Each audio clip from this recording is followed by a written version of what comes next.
Why would they not make it smaller and less running, less space, more ball touches, more passing, more street? Like, am I crazy? That sounds a little off. What's up, everybody? Welcome back to another episode on You Think, presented by Audiorama. All right, this is the week. We've been talking about our Pop Warner run to the championship, which could ultimately lead us to Florida, which is a crazy thought to be playing football, 11-year-old football in Florida in December. But here we are. This is game week. We had a bye last week following the city championship. So we are getting ready to play a team out of Raleigh who's very good, very well coached. They won the championship last year. I don't think they've lost. They have like 5 of their age groups representing their respective leagues and regions or whatever in the regional state championship. So we have our work cut out for us, but it's been an awesome year.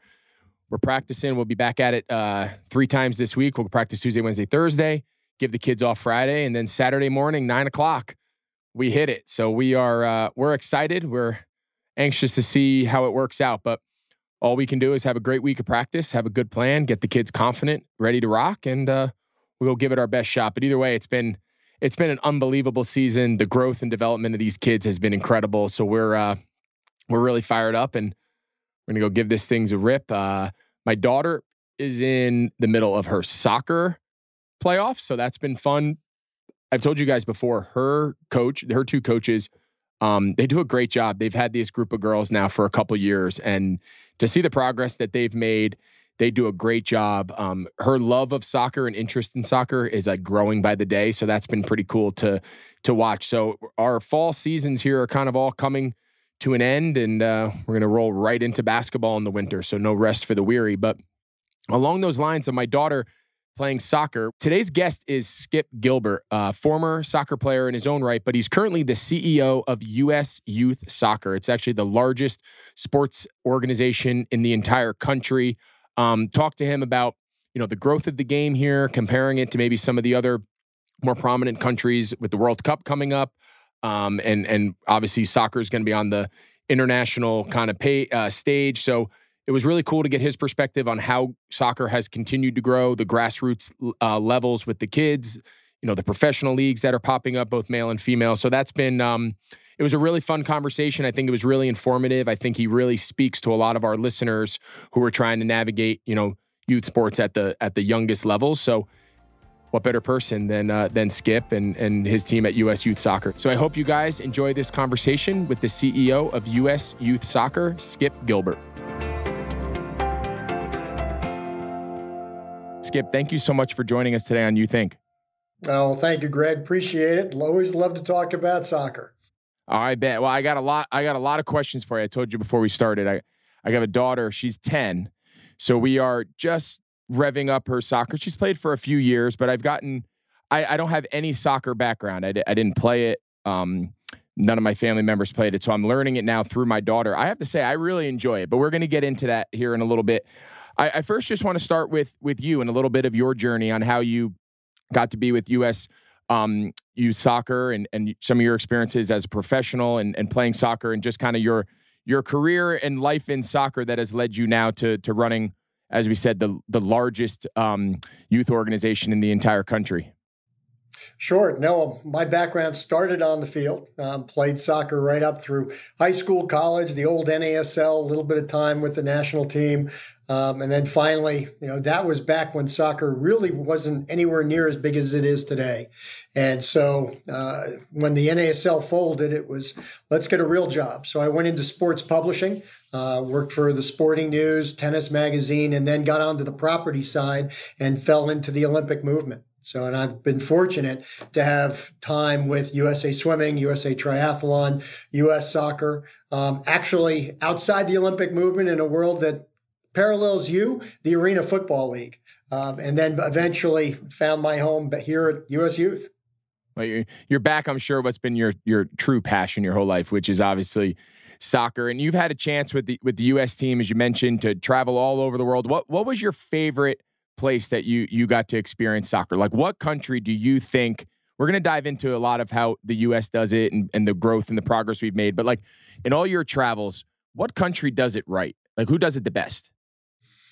Oh, good question. The time I spent in England, how can you go wrong there? That is their sport. I spent some time with Sheffield United, which is well north of England. And, you had Sheffield United, but then you also had Sheffield Wednesday.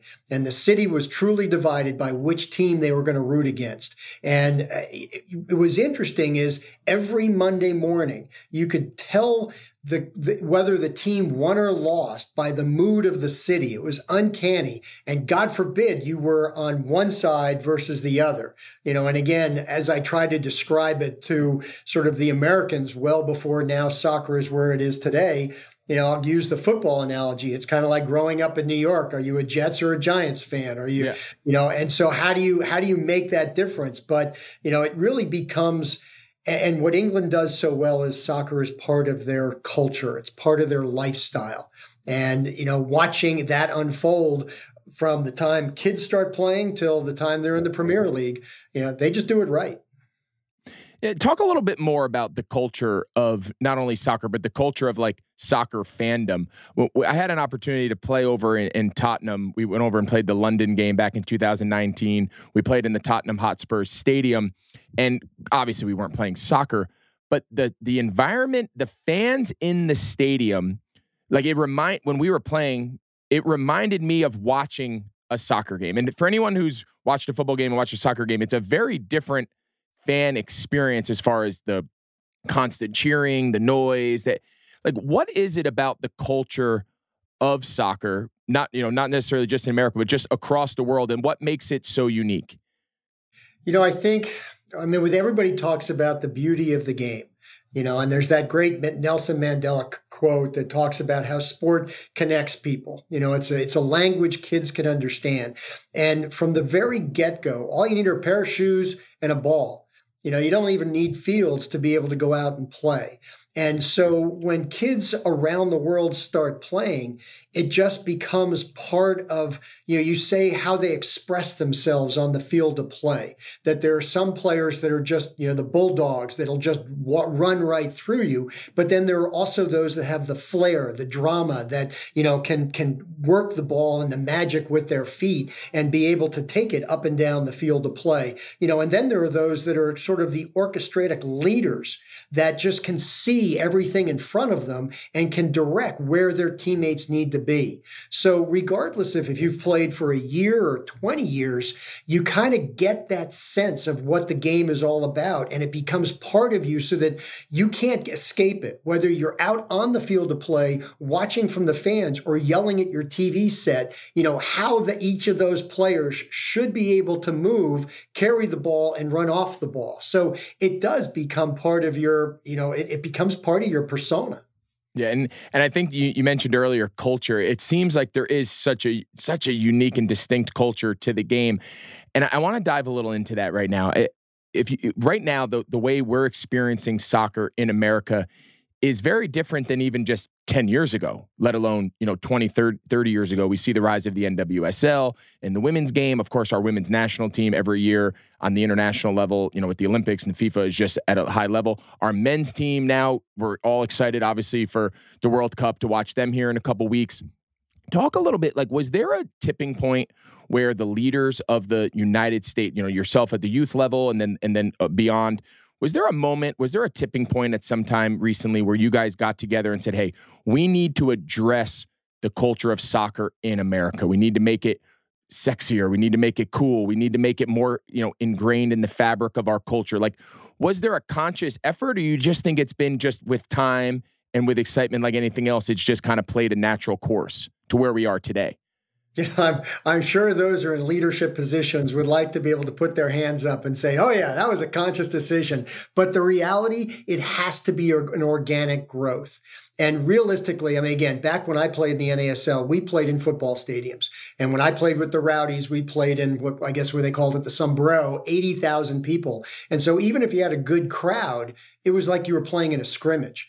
But what ended up happening is with Major League Soccer, and Don Garber made some really great moves by forcing a lot of the teams to create soccer-specific stadiums. It started in Columbus with the Crew, and now almost every team is playing playing in a soccer specific stadium. And if they're not, I mean, like Atlanta, they're playing where the Falcons play, but they sell out every game as well. So what it does is it enables, by having a sellout crowd, you get that emotional fervor. You can really feel it, you can hear it, you can sense it throughout the stadium. And then when you start to put teams in kind of the same locations, like you have with Portland and Seattle and Vancouver, you create those rivalries, not necessarily by design, but just because it's close in proximity. And that starts to mirror what you see in Europe.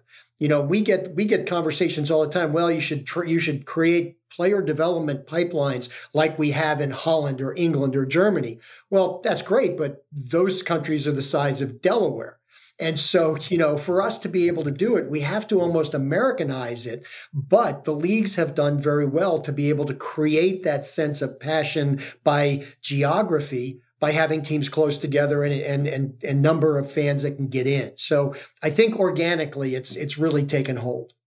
And you bring up an interesting point, because I see it where I live here in Charlotte. Just this past year, the Charlotte FC, MLS expansion team that we got a couple years ago, just played their inaugural season. They play it at the Panthers Stadium where the Carolina Panthers NFL team plays. They get tremendous crowds.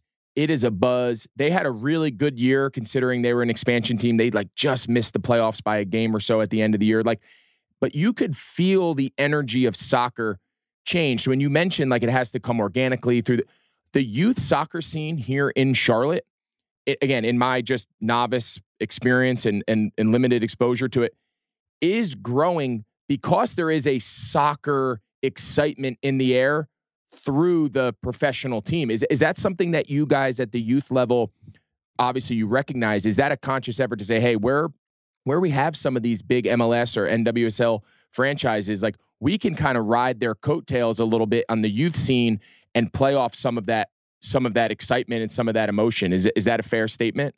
Yeah, very fair. And again, the aspirational impact of sport, has to be there. If you don't, as any kid, many kids realize at a certain age that they're not going to end up playing as a professional. They just want to play for social reasons, for fun, to get out and have exercise, whatever it might be. But there will be kids that clearly get that passion, but they also realize internally they have the skills.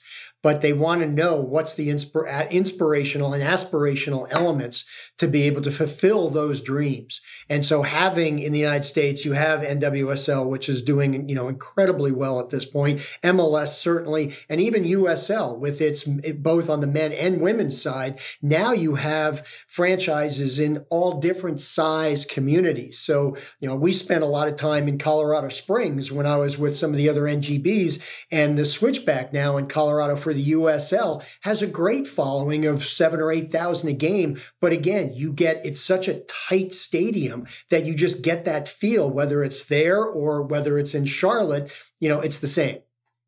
Yeah, I think that's so true. Now, just take a step back for a second. When comparing, we started by talking about how well they do it over in England and Germany and some of the European countries. But you brought up a good point. Sometimes what they're dealing with is not exactly apples to apples. They're not as large. They don't have the same population size, the same issues. Looking holistically across the board at just the game of soccer in America, when you go down the list, what are the challenges? What are the challenges that you guys face, not only at the youth level, but all the way up through some of the developmental pipelines into the academies and then, of course, into the professional levels? What hurdles do we have here in America that are unique that maybe they don't have in some of the other European, Central America, South American countries that are kind of like the gold standard, especially in the men's game, the gold standard of international soccer? There are two that are really easy to talk about. One is the fractionalization. You have so many different pathways. And the easiest way to describe it is, again, comparing it to football. In football, you have Pop Warner, high school, college, pro. In soccer, you could come U.S. Youth, you could have U.S. Club, USSSA, SAY, AYSO. It's an acronym jungle. And kids if kids have hard time understanding which pathway can get them to, MLS or the U.S. national team, coaches, parents, everybody is right in the same state of confusion. So it makes it very competitive in terms of you get more teams and coaches out there saying, come play with us. And we want to take teams from the other pipelines to make our lane stronger versus let's focus on player development, or let's focus on what can we do. The big point is, how do we keep the 11 and 12-year-olds that aren't going to be playing MLS? How do we keep them playing for the fun of it? Because now they're being labeled as just rec players. And so in one sense, that's an issue. The other, and I've talked about this and even written about this with Sports Business Journal and other articles, is the pay-to-play model. In many youth sports of today, unless you come from a certain demographic, it's very difficult to get seen. Where, and I sometimes compare youth sport to the educational system. A lot of kids will come up through the public schools and do extremely well, but you're always going to have parents that are more than happy to pay for private schools, pay for Ivy League educations, whatever they can do to get their kids ahead. In sport, especially at the youth level, we have private sport, but we really don't have a public lane, which is where England, Germany, and all the other countries, government subsidies, most Olympic NGBs are subsidized by the government. In the United States, it's separate. The U.S. government does not pour money into the Olympic movement, nor does it pour money into the youth sport infrastructure. So that makes it really challenging when you put those two pieces together in soccer. Why is that? Is it on purpose? Is it just philosophy? Like, what do you take as the reason why? We'll take Europe, for example. Like, why does Europe approach their not only Olympic sports, but just the youth sports framework, as a government subsidy, a kind of a government-run organization pipeline versus our approach here? Is it just cultural? I think it is. I mean, if you look, that's the way it's always been. It's worked really well in Europe. Again, it's a smaller geography. I mean, again, I'd said, if you look at Holland, it's the size of Delaware. Well, if we had just Delaware playing, and they would most likely, and they do through their state association, they very well could just take youth sport and move in that direction. But we have, 50 states, and every state has a state association. And so there's a lot of different components to it. Most sports in the United States have sort of a singular path. When I was at USA Swimming, if you want to compete in the Olympic Games, you came through USA Swimming. If you were going anywhere else, if you got to that level and your times were strong enough, eventually you came into the NGB pathway. U.S. Soccer opened up the pathway years ago, primarily, I believe, because of legal challenges, but they opened it up and allowed a lot of different sanctioning bodies to have that pathway. Good, bad, or indifferent, it's the scenario that we play under. And, we've able to manage it, but it's still a challenge. And I'd be curious your take. Another one of the common themes that you hear a lot of people talk about is just in America, there are so many other sports that sports are competing with athletes, especially in this world of specialization when we're asking young kids to choose one sport so early. And we can dive into that a little more later. But do you see that as part of the challenge where, if, for example, if you're growing up in some of these countries, you're pretty much gravitating towards soccer, tennis, golf, like they have their cultural sports that their kids grow up idolizing, their heroes and whatnot. In America, there's a lot of options now, right? So everyone's fighting for the same athletes, but they're playing football, they're playing basketball, they're playing baseball, they're now playing lacrosse. Then, of course, there's the individual sports, swimming and golf. And, so soccer is competing amongst all those different. Is that a factor as far as attracting, quote unquote, the top athletes into the game?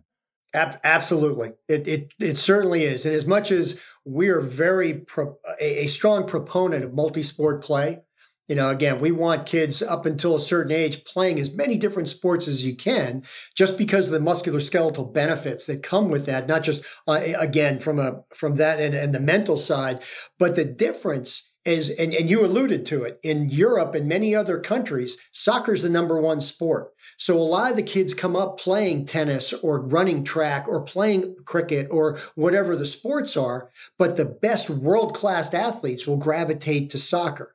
In the United States, you've got so many different sports, but the world-class athletes are most likely going to go to basketball and to football, maybe to baseball, and some maybe even to hockey as a different choice, but not necessarily soccer as the first. If we can change that narrative, that changes the game and gives us much better world-class athletes to compete at the World Cup level. But again, it's a challenge. That's super. I've always found that part of the conversation super fascinating. So I kind of want to now take us to the real nuts and bolts of what you do and why what we do here on You Think, which is of course serve the youth sports community, which I know is right up your alley and right in your wheelhouse. So knowing all these things we've discussed, right? We've talked about the comparison internationally, the the issues and the obstacles we face here in the States.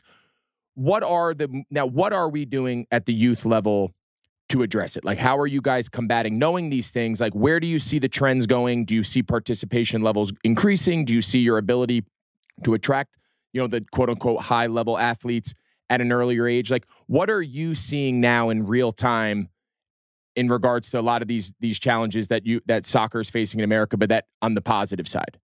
Sure. Well, the numbers that we're seeing for today are coming back to where we were pre-pandemic. So that from that standpoint, it's really strong. We're also seeing, the numbers of the kids leaving the sport getting younger and younger. And again, I think that comes to the professionalism of the coaching at a younger and younger age. So we're trying, I'd mentioned this earlier, we need alternative programming. So it's not just the pay to play, the experienced professional coaches that everybody's striving to be able to get that D1 scholarship. We need to be able to have alternative programming so that any kid can be able to play. And we partnered with the U.S. Soccer Foundation to bring our Success in Schools program together so that we can get into communities that may not have soccer in their curriculum. They're from the underprivileged, underserved, however you want to identify Title I schools that may not be able to embrace many different sports, to give them the access to soccer, to train their teachers to be able to promote the game, to coach the game, and to give more kids the opportunity to see what the game is all about. So we're taking those steps, across from the first time a kid plays to when they get to that point where, hey, they're about to get drafted by either, MLS or NWSL. So, and everything in between. So we're taking those steps. Yeah. And it's interesting. A couple months ago, we had Sam Muniz, from the U.S. national team. She was on with her father and talking about her and her sister, obviously both played on the U.S. national team. And, the father taking out a second job and just what that looked like playing competitive youth soccer in America at a very young age. My daughter's not at that level yet. She's young. She hasn't got there, but I experienced a very similar, kind of path with my two boys playing travel baseball. So I know it's a little different, but a very similar. So I want to talk a little more about what you said, like the professionalization, the pay to play model of what's going on across pretty much all sports in America, which is if you want to play on the top teams, there comes with a cost. If you want to play on the top teams, you're going to travel. That comes with inherent costs. Like, give us an idea. What does playing quote unquote top level competitive soccer, say for a middle school child, boy or girl in America, like what does that experience look like, cost, time restraints? Like, I know what it's like in the baseball community, but I would love to hear like you describe what just to give our viewers an idea of when you say this is not easy, this is financially challenging, this is time commitment, like explain to our viewers like exactly what that looks like. As you get into your early teens and then rise up into the high school ages, it almost becomes a full-time job. You are practicing 3 to 5 times a week. You're playing on the weekends. You may be traveling on some weekends. You are a part of a machine, whether your team is one of several teams within the club. Again, we have all different sizes throughout the entire nation. Some parents will be paying anywhere from hundreds of dollars a year or a season to thousands of dollars for a season. Soccer, I believe, is not necessarily at the top end of the expensive sports, but it's certainly not at the lower end. And so, again, it just depends on where you are and the commitment that your son or daughter, truly wants to take. And, what we try to do, and the educational component that we try to have, is we want to make sure, and from my perspective, you want to make sure that the kids are vested in it. This is not something for parents to decide. If you want your kid to be at that A-level team going all around the country to play in showcases, to be seen, to be scouted, and hopefully earn a spot on a D1 or a national team or professional rank, you want to make sure that the kid actually is right there with you. And we often see way too early parents who already have decided that their kids are going to be a D1 scholar at the age of 9. And it's kind of hard to walk them back, because what ends up happening is they start to take the mode of they're their kid's general manager. And so therefore, and you see it all the time, they're standing on the sidelines, yelling at the other team, yelling at the referees, yelling at the coaches, and yelling at their kids on the drive home, because they're so focused on getting their return on investment that they're blinded by really why are they doing this?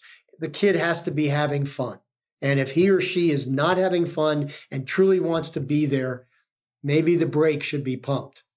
I get it. Don't get me wrong. I've yelled on the sidelines before, so I'm not sitting here saying that I'm not in that group, but I've seen it. I've seen all sides of it. I've seen it through the baseball world. My kids now my son is playing Pop Warner football, which football's a little different because there's not year-round true tackle football. Now it's like the 7-on-7 league. So football's kind of getting into that world. For a long time, it was kind of immune. That's why growing up, I didn't really have any of these challenges, but I've seen it. And I think it raises a really good point. Like, how do we educate the parents? Like, how do we educate the parent? There's the adults, to me, always have the biggest impact on the kids' experience, right? There's two parties of that. There's the parents, of course, and then there's the coaches. We'll get to the coaches in a minute.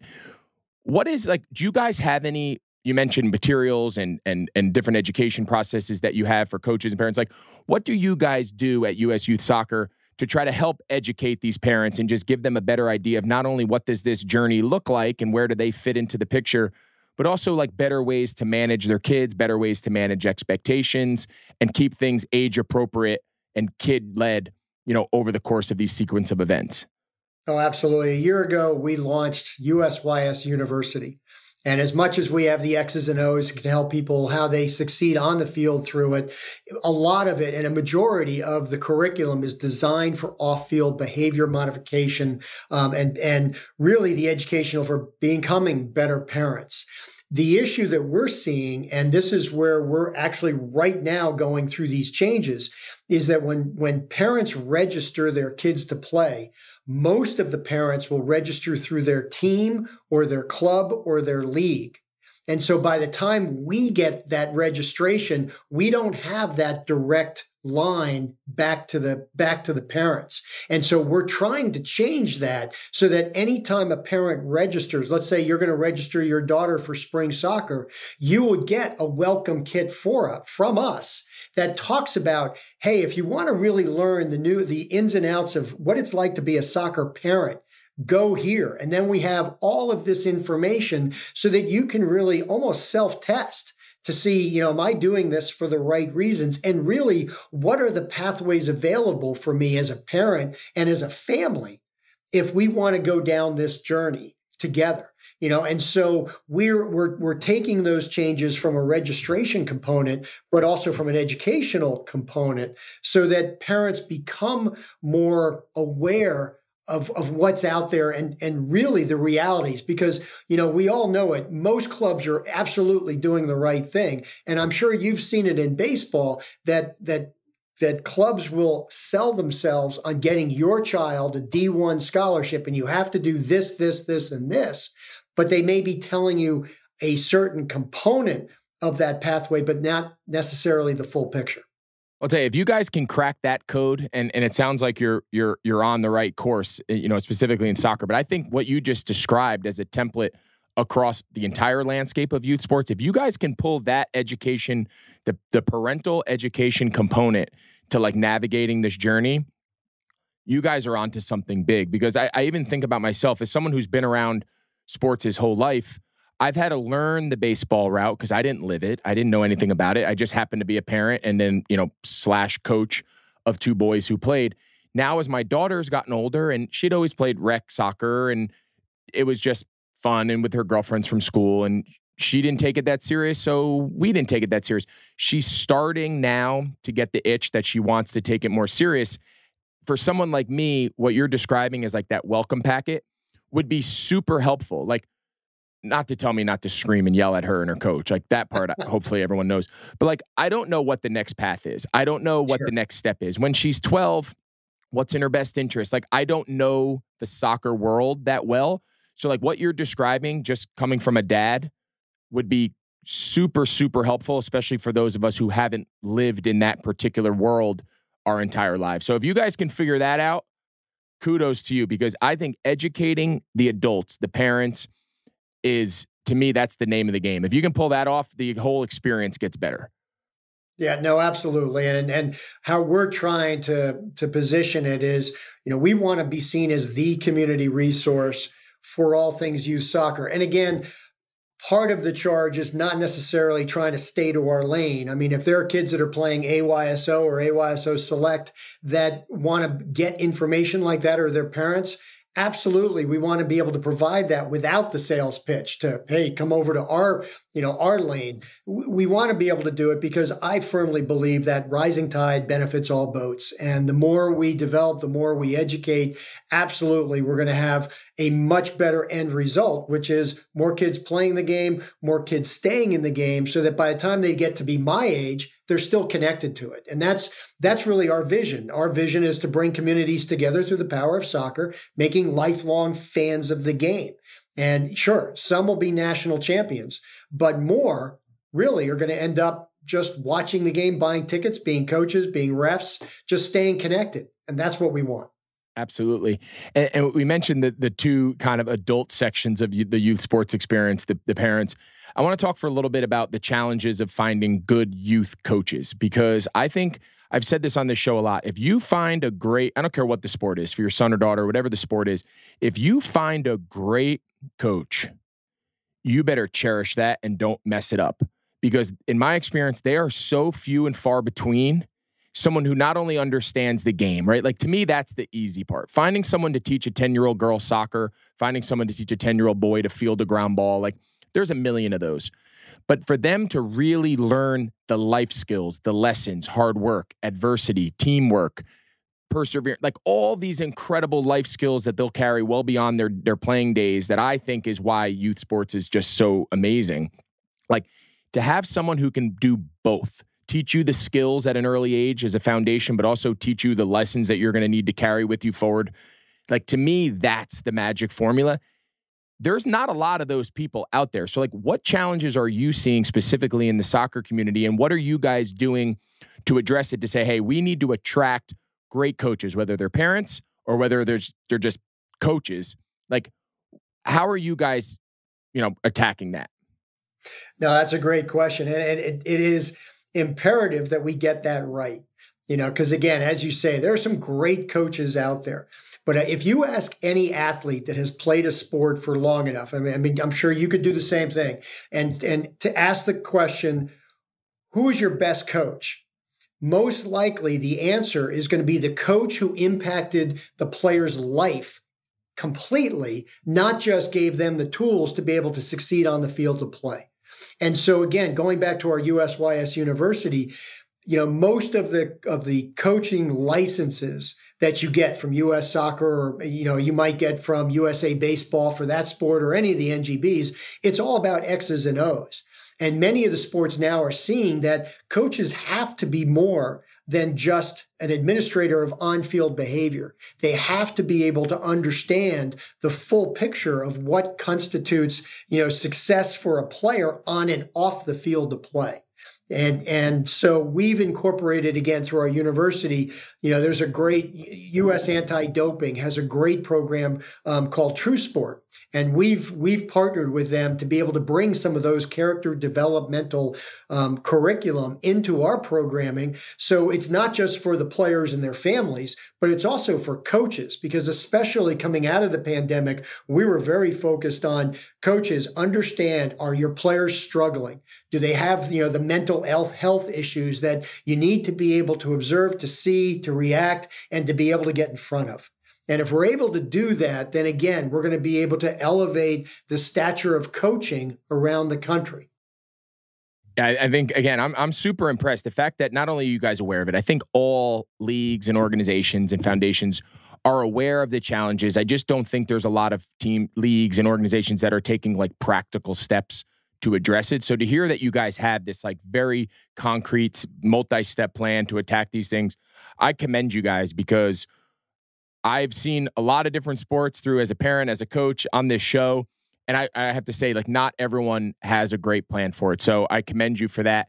I want to transition into another topic that I think is really at the crux of the youth sports conversation today, which is the balance between competition and development, right? And I think at times they overlap, but I also think at times the adults, I'll put myself in that category, we parents / coaches, we view them as two separate things. So, for example, everyone wants their kid to be on the best team, right? They want to go to the best tournaments, and they want to be noticed and seen and whatnot. But oftentimes, those teams' approaches, we just need to acquire the best talent. And if your child is not good enough, the next tryout, we're just going to replace them. I'm kind of on the more of the middle ground, where it's like, once I get you, I need to develop everybody. Right. So to me, the role of a youth coach is to win as a result of doing things the right way, which number one is getting these kids to improve, getting them to learn. So like when on that spectrum of the competition, winning at all costs, and then at the grassroots level of just introducing basic skills and young development, the rec, the church league, that kind of level, there's a lot of ways in between to cut this. So like, where are you guys philosophically on that spectrum as far as like finding ways to, yes, we want kids to compete. We want them to learn to win and go out, but we also need to teach them the skills and teach them the foundational level movements and skill sets that they can keep with them as they grow older and hopefully continue playing, whatever sport it is. Yeah, it's a tough challenge, because kids develop at different ages, and we see it all the time. You get a kid who's 10 years old and is the fastest player on the field, scoring all the goals. It's the go-to person. Her teammates will pass her the ball all the time. By the time the kid gets to 15, he or she is basically at the same speed, but everybody else has developed in a different manner and have moved beyond it.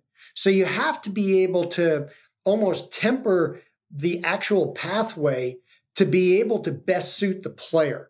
So what that means is, as much as our competitive side is really strong, I mean, we have a national league, it's 13 conferences, 120,000 players, that play all year round. We know that that's a pretty solid system. Where you really need to focus is back at the recreational level, because there are kids that are 10, 12, maybe even 14 that the light hasn't turned on yet. But in many sports, and soccer being one, if you're at that level of recreational play, the number of chances you have starts to diminish to where you're almost, I said this earlier, you're just a rec player. And so you get that into your psyche that you're not playing with your friends, you're not good enough to travel, I'm not really having fun, I'm going to go somewhere else. And so we need to create alternative programming. And from my perspective, being able to find, 3v3, 5v5, so your small-sided games so that you're not in that same box. You're practicing a couple of times a week, you're playing 11-11 on the weekends.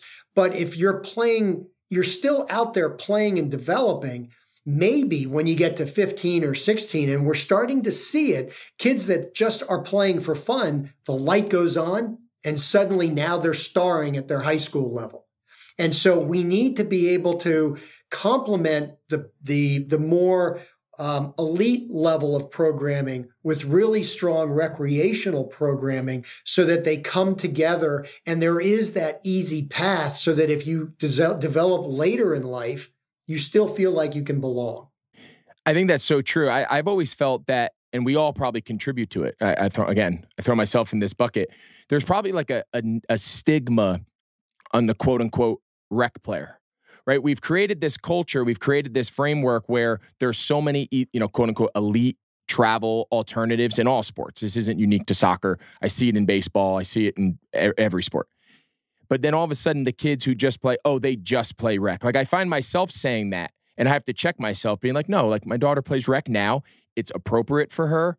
It's where she's comfortable. It's where she's growing. But maybe when she's older, different than the boys, she'll get into it later and great. So like, how do we fight that stigma? Like, how do we fight that stigma that there's nothing wrong at a young age of playing quote unquote rec sports, youth level, or it's town or whatever, and say that's okay. Like we can't chase kids away from the game if at 10 years old, they're not able to make the travel ball team. And again, about a year and a half ago, we launched something called League America. And it's something that we can't mandate it to this 54 state associations within our association. So a number of states are starting to take it. And it's an overarching, almost branding theme for recreational soccer. Because again, if you're just a rec player, you don't feel like you belong to something bigger. Ultimately, where we want League America to go is that it becomes the largest youth soccer league in the country, and albeit in the world. And so it gives those kids the sense that, well, we play League America. And we're talking to our counterparts at U.S. Adult Soccer, and I've said, take League America and put it into your programming. Because how cool would it be if an 8-year-old says, I play in the same league as my mom, or I play in the same league as my dad? Because ultimately, no matter how well your skills progress, and if you play Major League Soccer, you play in the World Cup, at some point you get older and you're going to retire, but you still might want to play in an adult league. And if you start in League America, get really good, and then retire after playing in League America, that continuum, it's kind of like one of the benefits of tennis and golf where they say it's a cradle to grave sport. You can play it straight through. Well, if we start programming kids to think that way, then again, we've done our job to make kids fans of the game for life so that they feel like they can play League America when they start, they can play League America when they finish, and they can do whatever they want in between. That's really interesting. I think that's a brilliant idea. Anytime you can kind of make those like pipelines longer and more encompassing, I think it's super smart. I think that's a really interesting play. Before I let you go, I told you I have a couple questions as far as it specifically that I've experienced now as a father. So I'm going to just put you on the spot and just ask you a couple questions. As someone who doesn't know a lot about soccer. So my daughter's 10 and she plays with the same group of girls for the last couple seasons. They have a blast. The one guy who coaches it's a dad, and the other lady who coaches it is just like a nice coach. She's not a parent. She's not the mother of any of the kids. She's just a nice girl that does some training. I met her through the Charlotte FC folks because she ran a lot of their grassroots stuff. So the two of them have coached it for the last 3 seasons. They do a great job. I go to the games and I feel like there's 8 girls on the field, so they play 8v8. One of them's a goalie, and the field is gigantic. I think it's a real size field. I think it's 100 yards by whatever the dimensions are. It's huge. Why do young girls play on such a big field? Why would they not make it smaller and less running, less space, more ball touches, more passing, more street? Like, am I crazy? That sounds a little off. I mean, I can't even tell you how big this field is. It is enormous. It probably isn't an 11v11 regulation size field. I mean, we run we run at our regional championships, we will run a U12 division. We won't take it any further. We don't think that age should go to a national championships. It's just too young. But the U12s do play on a smaller field. It's small enough so it's compact. And how big? Like when you say small, how big? Oh gosh, I should know that, but I would say it's probably half the size of a regular size. So a regular field, like if you were in high school. Regular is 110 by probably 60, 70 yeah, wide. It's slightly bigger than a football field. Yeah, that's what I thought. But a U12 should almost be, if you took a football field, cut it in half, you could put them in that half of a field. Oh, no. This field is 90 yards, 100 yards long. It's massive. To me, yeah. By the end of the game, these girls are exhausted. That seems a bit big. I'll check it for you and I'll circle back and send you the actual dimensions. I'm very curious, like what other areas do, because for as much as they do great, like the coaches are great, the league is organized, the games have no drama, they have young kids officiating the games. It's great. The Saturday mornings, I love going to my daughter's games because I don't coach it. I bring my little chair, I set it up at the midfield, I sit on the bleachers, I cheer, I clap. I don't know a ton about what's going on. All I ask is that she plays hard and she runs and she gets involved and just competes. And then we go for hot dogs. Like, it's awesome. It's so different than my boys' experience. But I find myself sitting there and I'm like, it's like I'm watching a track practice. They do more running than they do touching the ball. And I just feel like if we just tighten them up a little bit, you talk about development and skill, I don't know, it's almost more like a futsal type approach. If the goalkeeper were to punt the ball, is it likely that it's going to, and gets a really good punt out, could it go to the other goal in the way that they can't punt the ball and get it to midfield? No, seems a bit big. So these girls are 10, maybe some of them are 11. Yeah, now that seems a bit big. I can get you. I'll get you the actual dimensions. I'm curious because it drives me crazy, and it seems stupid, and it seems like I don't know anything because I don't. I'm the first to admit I don't know what's going on. But I've been around sports enough to know it'd be like playing basketball. Like when we go play to our boys' basketball games, they play on like a small field. When we go to baseball, they play on a smaller size field. I don't know. That was the one question I was like, I'm gonna ask Skip if there is a standardization of ages. So like in baseball, there's a standardization of ages. 9 and 10, they play on 65-foot bases and the mound's 46 feet. Now the fences could vary, but the infield is the same. Then when they go to 12U, they go to 70 feet. Oh no, when they go to 11U, they go to 70 feet, 50-foot bases, so on and so forth. So there's like a process, but that's the same everywhere. Is there, so I guess my question is there a standardization? For some reason, I don't have them etched in my mind, but it's okay. I was just curious. Well, I needed to get that question off. So I guess here's my last question for you. Like, what is the future? Like, what is the future of youth soccer in America? What are the things that excite you? Where do you see it continuing to grow and develop at that grassroots youth level? With the World Cup coming to the United States in 26, the Olympics coming in 28, potentially the Women's World Cup coming maybe in 31, the world is coming to the United States to play. And from our perspective, everything that we're doing between now and then is designed to be able to attract as wide of an audience as possible, to be able to learn to love the game, to be able to get it to be part of their culture, their lifestyle, and to appreciate what the game has to offer. We ultimately, yes, we'd love every kid to play soccer. We'd love every kid to play multiple sports. And then we want those kids that are truly passionate to stay with it, to take their career as far as they go. And no matter where they are in that progression, we as an organization, at US Youth, we want to be able to support the kids, the players, the referees, the parents, the coaches, all of those different constituent groups to be able to get the most out of the sport and help them succeed on and off the field of play. That's what we want. I love it. And I think across the board through the entire youth framework, I think we'd all agree that that's what we all want for all the sports, regardless. So, Skip, thank you so much. Again, Skip Gilbert, the head of U.S. Youth Soccer, largest youth organization in the country. Thank you so much for joining us on You Think. I found this incredibly interesting. I think our fans and our listeners are going to get a ton out of this. And I just wanted to say thanks for taking some time to join us here on You Think. My pleasure, Greg. Thanks very much. Appreciate the invitation. You got it. Anytime. We're going to have you back. We're going to have another conversation here shortly. As I uncover more things about my soccer experience. Hope you guys enjoyed that conversation with Skip Gilbert. Skip's with U.S. Youth Soccer, largest youth organization in the entire country. So it was really cool to have him on and share some of his perspectives about not only soccer, but just the changing landscape of how we kind of view and how we see youth sports continue to evolve in America. So it was a really cool conversation. Appreciate Skip for joining us at this time.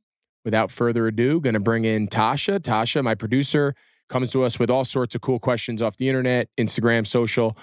So I'm always anxious to hear what Tasha has in store. So what's up, Tasha? Hey. Yeah, the first one is a fun one. They said Jeff Saturday was named head coach. What did you think when you heard of the news? And did you get to watch some of Sunday's games? So I didn't get to, I watched some of the early slate. So I watched pieces of it. We get to the game early when we had the 4:25 Eastern time. We were in Green Bay for the Cowboys Packers game. So we watched some of the 1:00 slate from the booth. But then any of the afternoon games, obviously we just catch like the scores and highlights throughout the course of the game during breaks or whatever. But yeah, so my brother actually texted me. He's like, Jeff Saturday? And I was like, what about him? He's like, he just got named interim coach of the Colts. And I was like, what? So like, I wasn't exactly sure. And then of course you go on Twitter and everyone's reacting and everyone's giving you their 2 cents like we care. But yeah, it's unconventional. It's weird, but you know what? Why not? Why not give it a shot? I mean, it's a season where you're struggling. And I think sometimes you got to think outside the box, right? I mean, in my heart of hearts, do I think I could be an NFL head coach? Hell yeah. Do I want to do it? No. But do I think I can do it? Absolutely. I think this notion that in order to be a good head coach, you have to give your entire life to coaching, I think is nonsense. I think we see it in all different aspects of society where some of the most successful people are successful in areas that maybe they don't have a lot of experience in. But here we have a guy in Jeff Saturday. He's played at the highest level. He's played a position that requires him to be very cerebral and very smart and understands the game. He's been around Hall of Fame players. He's been around Hall of Fame coaches. So just because he hasn't been a coach, now he might stink. I don't know how it's going to all work out. He's 1-0, so we'll see. But I think to just completely disregard his qualifications for the job just because he hasn't worked his way up from an assistant and sleeping on the couch in his office and working 40 hours a week for no money. Like, we have this idea that that's the only way you work your way up. And I just don't think that's just not the reality of our world anymore. I think we see people that get opportunities and do well and people that get opportunities and don't do well. So I hope Jeff Saturday does great. I have no idea whether he's good or bad, but obviously the leadership over there thought he was the guy that could come in and steady the boat so far through week 1, albeit they played the Raiders, who have been struggling in their own right. But Jeff Saturday beat Josh McDaniels. Josh McDaniels has been a football coach in the NFL for 1,000 years, won Super Bowls, been a head coach before. And I know it's 1 game sample size, but Jeff Saturday won. So how much did the experience really matter? So I don't know. I think it's a lot of to do over nothing. I think we let it play out. If he continues to win, he gets a lot of credit. If he continues to lose, they're getting a new head coach this offseason anyway, and no harm, no foul. Yeah, and then I don't know, maybe Jeff will hire you and you can coach in the NFL. We'll see. I'm going to try to keep my job that I have right now for as long as I can.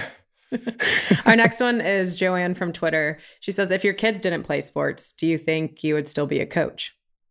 That's a really good question. I think I would. I think it'd be hard based on what activities they were into, like how much time I would have to allocate to coaching other people's kids.